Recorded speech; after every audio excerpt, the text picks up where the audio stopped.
हा जो व्हिडिओ किंवा ही जी बातमी मी प्रसार माध्यमांना देते ती देशाचे आदरणीय पंतप्रधान नरेंद्रभाई मोदी यांचं अभिनंदन करण्यासाठी करते।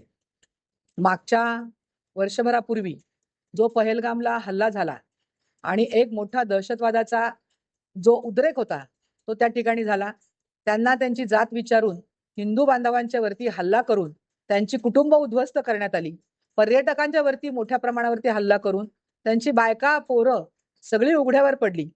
आणि त्याच वेळेला माननीय मोदीजींनी सांगितलेलं होतं, पाकिस्तानला इशारा दिला होता की तुम्ही हा दहशतवाद बंद करा, अन्यथा आम्ही तुमचं सिंधू नदीचं पाणी बंद करू।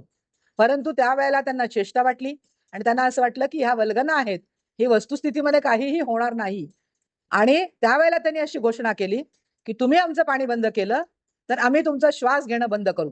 अशा प्रकारची धमकी त्यांनी आम्हाला दिलं होतं। परंतु आज त्यांना कळलंय की ही तुम्ही जी धमकी देताय ही धमकी एका तुम्ही मोठ्या माणसाला आणि देशाचं नेतृत्व करणाऱ्या एका भारतासारख्या बलाढ्य राष्ट्राच्या पंतप्रधानाला देताय। तुम्हाला असं वाटलं की आपण ह्या गोष्टी नुसत्या बोलून करू, परंतु वास्तवामध्ये आज पाकिस्तानची जी वाईट अवस्था झालेली आहे त्याला कारणीभूत पाकिस्तान स्वतः आहे।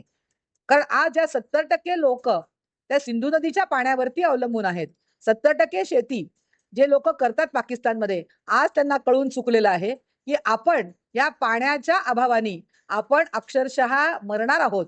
आणि आज त्यांना शेतीला पाणी तर सोडाच, परंतु प्यायला सुद्धा पाणी मिळणं मुश्किल झालेलं आहे। अशा प्रकारच्या या वल्गना नसून ही वास्तवता आणि दाहक वास्तवता आहे हे त्यांच्या आता लक्षात आलेलं आहे आणि आता ते हवालदिल झालेले आहेत। काल आपण सगळ्यांनी टीव्हीवरच्या बातम्या बघितल्या असतील, टीव्हीवरती त्या लोकांचे मुलाखती बघितल्या असतील, तर त्याची दाहकता आपल्या लक्षात येईल।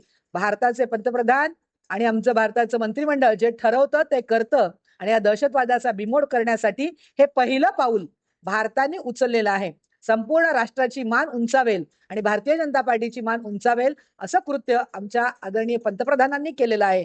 त्याबद्दल सर्व भारतीय जनता पार्टीची जिल्ह्याची अध्यक्ष म्हणून, त्याचबरोबर आम्ही सर्व आमचे सर्व अगदी तळागाळातल्या कार्यकर्त्यांपासून मोदीजींना खूप धन्यवाद देईन की अशाच प्रकारची तुमच्या कार्यामुळे आमच्या सर्व कार्यकर्त्यांची, आमच्यासारख्या सर्व सामान्य लोकांची मान आपण उंचावलेली आहे। धन्यवाद मोदीजी।